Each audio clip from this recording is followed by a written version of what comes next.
Welcome to our channel TNPSC start from the scratch.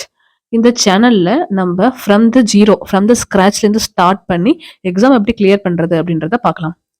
நம்மளோட main focus இந்த 5 திங்ஸில் தான். அது என்னெல்லாம்னா, first one, we are going to cover the entire TNPSC syllabus. So நம்ம TNPSC syllabus வைஸாக classes conduct பண்ண போகிறோம். ஸோ என்டையர் சிலபஸை கவர் பண்ண போகிறோம். செகண்ட், நம்ம பிரைமரி ஃபோக்கஸ் என்னன்னா டிஎன்பிஎஸ்சி எஸ்சிஆர்டி ஸ்கூல் புக்ஸை கவர் பண்ணுறது. ஏன்னா most of the question school புக்ஸ்லேருந்து தான் கேட்குறாங்க. தேர்ட், ரேண்டமாக ஒரு சிலபஸ்லேருந்து ஒரு டாபிக் எடுத்து ரேண்டமாக ஒரு ஒரு கிளாஸஸை நம்ம கண்டக்ட் பண்ண போகிறதில்ல. ஆர்கனைஸ்டாக பார்க்க போகிறோம். ஃப்ரம் த சிலபஸ் ஒரு பிளான் பண்ணி எக்ஸாம்க்காக படிக்க போகிறோம். ஸோ ரேண்டமாவோ இல்லை அன்பிளான்டாவோ நம்ம படிக்க ஸ்டார்ட் பண்ணோம் அப்படின்னா நம்ம எவ்வளோ படிச்சிருக்கோம், இல்லை எவ்வளோ இன்னும் கவர் பண்ணணும், எவ்வளோ முடிக்கணுன்ற ஒரு கிளாரிட்டி இல்லாமல் போயிடும். ஸோ நம்ம ஒரு கிளியராக ஒரு கிளாரிட்டியோட இந்த எக்ஸாம் அப்ரோச் பண்ணாதான் எக்ஸாமை கிளியர் பண்ணுறதுக்கான பாசிபிள் அதிகம். ஸோ அந்த மெத்தடை தான் நம்ம ஃபாலோ பண்ண போகிறோம். Fourth, daily micro routine with consistency. First of all இந்த எக்ஸாமுக்கு நமக்கு டிசிப்ளின் ரொம்ப முக்கியம். டிசிப்ளின் அப்படின்றது தினம் படிக்கிறது, டெய்லி படிக்கிறது. ஒன் டே கூட புக்கை தொடாதனால இருக்கவே கூடாது. அந்த டிசிப்ளினால மட்டும்தான் எக்ஸாம் கிளியர் பண்ண முடியும். எக்ஸாமுக்கு முன்னாடி ஒரு 60 நாளைக்கு முன்னாடி உட்காந்து தூங்காம படிக்கிறத விட இப்பத்துலேருந்து இன்னும் 248 நாள் இருக்கு எக்ஸாமுக்கு. ஸோ இப்பத்துலேருந்து இந்த எக்ஸாமுக்கு நீங்கள் படிக்க ஸ்டார்ட் பண்ணணும். கொஞ்சம் கொஞ்சமாக ஸ்டார்ட் பண்ணணும். டெய்லி கொஞ்சம் கொஞ்சம் படிச்சுட்டு வந்தீங்கனாலே கண்டிப்பாக எக்ஸாமை கிளியர் பண்ணலாம். லாஸ்ட் மினிட்ல டம்ப் பண்ணாமல் கரெக்டாக பிளான் பண்ணி இப்போலேருந்து கன்சிஸ்டண்ட்டாக படிக்க ஸ்டார்ட் பண்ணணும். டிஎன்பிஎஸ்சி எக்ஸாம்னு இல்லை, எந்த எக்ஸாமாக இருந்தாலும் டிசிப்ளினாக எக்ஸாமை கிளியர் பண்ணுறதுக்கு ரொம்ப முக்கியம். ஸோ டிசிப்ளினாக கன்சிஸ்டண்ட்டாக நம்ம இந்த எக்ஸாமை அப்ரோச் பண்ணலாம். Final point, syllabus wise organised PDF of SCERT school books.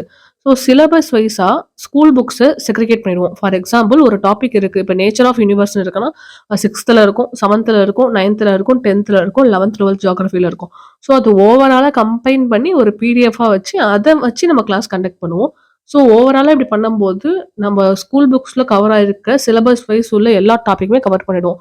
ரேண்டமாக 6th புக் எடுத்து படிச்சுட்டே இருக்கிறது, 6th முடிச்சாச்சு, அப்புறம் 7th ஃபுல்லாக எடுத்து படிச்சுட்டே இருக்கிறது, 7th முடிச்சாச்சு, அப்புறம் 8th ஃபுல்லாக எடுத்து படிச்சுட்டே இருக்கிறது. இந்த மெத்தடை ஃபாலோ பண்ணோம்னா சிலபஸ்க்கும் நம்ம படிக்கிற மெத்தடுக்கும் ரொம்ப தூரத்தை போயிடுவோம். ஸோ நம்ம சிலபஸ் வைஸ் தான் படிக்கணும்.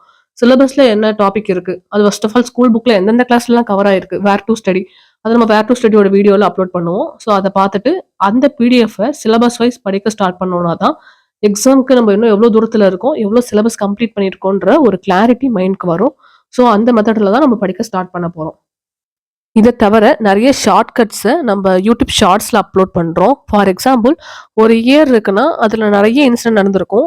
ஸோ அதை கம்பைன் பண்ணி ஒன்றா ஞாபகம் வச்சுக்கலாம். ஃபார் எக்ஸாம்பிள் 1998 4 இன்சிடென்ட் நடந்துருந்துச்சுன்னா அதெல்லாம் ஒரே பிடிஎஃப்ல இல்லை ஒரே பேப்பரில் நோட் பண்ணி ஒன்றா ஞாபகம் வச்சுட்டோம் அப்படின்னா இயரை ரீகால் பண்ண ரொம்ப ஈஸியாக இருக்கும். இந்த டெக்னிக்கை பயன்படுத்தி தான் நான் லாஸ்ட் எக்ஸாமில் நிறைய இயரை ஞாபகம் வச்சுட்டேன். ஸோ நான் அந்த மாதிரி இயர்ஸை ஷார்ட்ஸில் போடுறேன். ஸோ அந்த மெத்தடை யூஸ் பண்ணி ஈஸியாக இயரை நீங்கள் ஞாபகம் வச்சுக்கோங்க. அது மாதிரி சிலபஸ் வைஸ் வேர் டு ஸ்டடியை நெக்ஸ்ட் வரக்கூடிய வீடியோவில் அப்லோட் பண்ணுறோம்.